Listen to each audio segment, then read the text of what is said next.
So pag hindi tinipingan to, maging ganun siya oh. Sige sir, tipingan mo.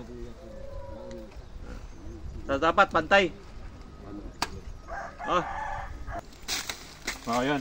So dapat pantayin muna. Katulad nito, bro. So. Yan, pantayin muna oh. Ito yung tutubo. So ito, wala pa siya eh. Wala pa.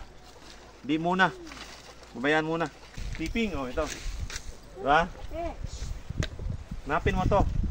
Yung sanga niya oh, may sanga ito. Pwede rito, pwede din dito sa ilalim. Para pantay siya, bro. Pantayin muna yung ano, kakao. Pantay na, di ba? So ito, tipping oh. Oh. Diba, kakao. Hirap. Ganun ng kakao. So tipping.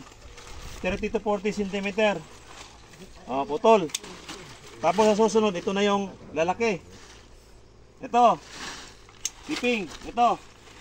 30 cm. Kuha ka. Tipping. Ito rin. Ito rin oh. Yan. Ito. Lahat yan. Yan. Hanggang sa mahulog ka. Ayan na siya. Pantay na siya. Tapos abunuhan. Isprehan. Balanse yung tubo niya. Balanse, importante. Balanse yung tubo. Yan sir. Yan sir. Yan. Tanggalin mo yan.